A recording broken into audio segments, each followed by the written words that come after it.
Up short. Short. I think 2. Stick it, stick it. One more, I think. Oh. Yes, sir. Here, Bro, Zane, you you are- are cracked. How me? I don't know how we're winning this game, dude. I feel like we should be losing bad.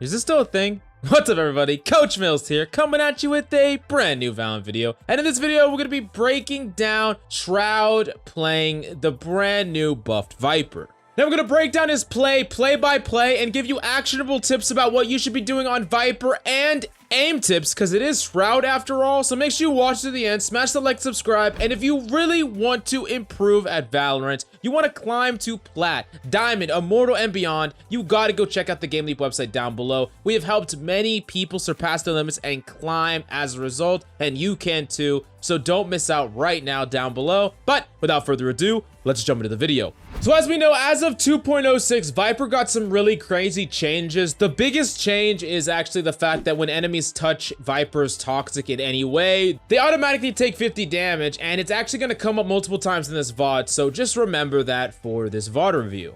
So moving on to the Shroud gameplay, I want you to take note of a really underrated aspect of Viper, and it's her ability to drop her smokes at any moment. Unlike other smokes where enemies will often lurk through, they'll use your smoke to lurk through them and make a play on you, the instant 50 damage they would take, plus the inability to predict when the smoke will fall, means the enemies will almost never lurk through your smokes. It's going to be very, very infrequent, if at all. Now watch as Shroud smokes his cross, and then he uses Snakebite to check the cubby, and then also sprays through as he's checking, so if enemies try to cross through, they would be taking damage, and because of the extra damage they take from Snakebite, they would most likely get killed there if they were running across. Basically, he's clearing these angles and he's putting additional pressure on the enemy, and this actually baits out multiple amounts of Sage's utility, which is really going to help out when his team rotates back and they push on the site. They don't have to play around as much utility there. Now, something else that Shroud does is he always pushes into his own smokes and re-grabs his Toxic Orb for later because it already fulfilled its purpose. The purpose here was to put pressure on the enemy. The purpose here was to flush out that corner. It was not to push onto point. So after he did what he needed to do, he flushed the corner, he got utility out, he grabs it, and he keeps it for later.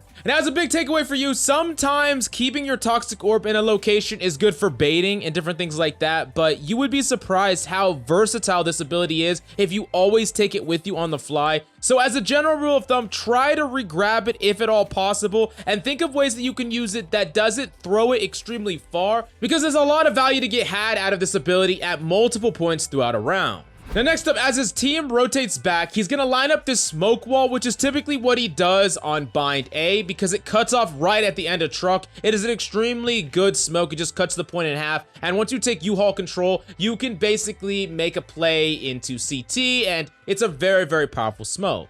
Now, him and a teammate are going to actually take U-Haul, and Shroud is going to make a freaking wild play here. So Shroud, who has been playing really passive and defensive for most of this game, he's actually going to smoke the exit to U-Haul, and then he's going to push through it once all the action ramps up between the enemy team and his team on the front lines, and he's going to push through using that commotion and that distraction, and he's going to peek out far left, kill the Sova, and slowly sweep from left to right, killing 3 people total in the process. Remember, enemies will almost never push through your smoke. In fact, when you activate it, they're gonna back the freak up. And because Shroud was very defensive, very passive for most of this game, and then he pivoted from that defensive and passive playstyle to an aggressive one, that mix-up was just completely busted. I mean, it caught the enemy completely off guard, and they were all killed as a result. So Shroud gets a 3K here, and eventually he's gonna kill Big Daddy Brimstone as well and get a 4K overall. He had insane aggressive impact over the course of this fight, and this is from the freaking controller role, which is phenomenally powerful. I mean, he's not a duelist or anything like that, and he can still make these proactive plays every once in a while. Now, really quickly for this next example, I really like this Snakebite setup, forcing enemies to wide swing here. It's a great way to punish these peaks and get a favorable challenge, and this isn't possible to do with something like Molly or Hot Hands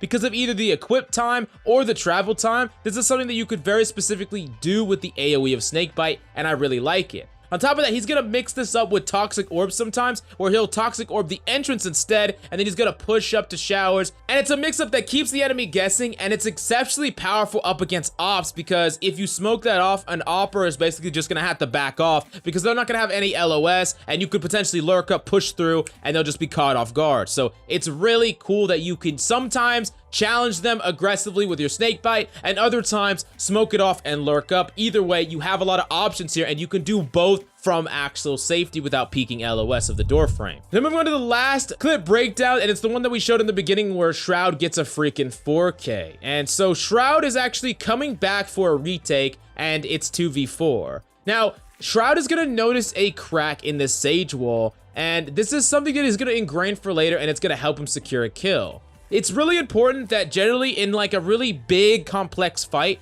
take notice of some of these little mistakes that you see on the battlefield, whether it's a trapwire that's not properly placed, or maybe there's a smoke that has a little crack in it. Whatever the case may be, if you notice these little mistakes as you're coming in or entering a fight, you can use it later on to get even more value and turn a disadvantage, and you're gonna see that in a second. Now he's gonna wrap out, he's gonna shoot that drone, and then flick right to Sova and kill the Sova, and then he's gonna tap that spike and push up. Now, in order for this to work, he actually makes sure to walk up so that the enemy doesn't know if he's sticking it, and he's going to go clear showers. Now, you do notice that the Sage was caught off guard. This is because she was most likely trying to walk up and jiggle peek the spike, and she was gonna potentially contest it, but because Shroud lurked up, he was able to take a duel with her when she wasn't ready, and he gets another kill on her. Now, remember that crack in the wall that we talked about earlier? He's gonna get a free kill on the Brimstone as he pushes through around the wall, because he holds that unsuspecting angle, and this all goes back to the fact that the Sage messed up her wall, he remembered it, and he used it to secure that third kill for free.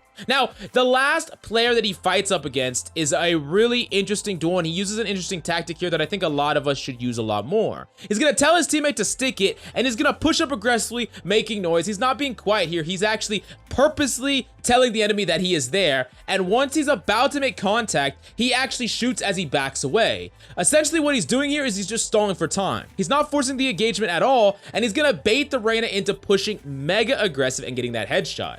Essentially, a lot of times, players, when they know you're there, they're already pre-planning a counter strafe in their mind, right? They're gonna peek out, counter strafe, and they're ready to fight you. But because Shroud is not trying to take this duel, he doesn't want this duel to happen. He actually wants to delay this duel because the pressure is on the Reyna, and he wants the Reyna to get frustrated, and he wants the Reyna to feel like she doesn't have enough time to just try to wide swing really fast and just full attack Shroud, and Shroud basically baits her in, gets that kill, and they secure the round, all based off all these plays by Shroud. Really, really good stuff. Now, all in all, we saw that the potential Viper has is crazy. Just at a base level, being able to bait out tons of utility, being able to force these really uncomfortable positions for the enemy, like everything that he did aggressive on showers, and the fact that you can have a mix-up where all of a sudden you go from being like a defensive sentinel type character to a character that can be proactive, push through your own smokes, make some plays. That is the real way to have a lot of impact in your ranked games, and I do think that Viper is one of those characters that you should be picking up if you want a character that can do both, right? You can have these crazy rounds where you pop off, and you bring tons of value with your utility as well, and I really hope you learned something in this video, and if you did, smash that like and subscribe, and then go to the Game Leap website in the links down below, because we have tons of high-quality, in-depth advanced guides,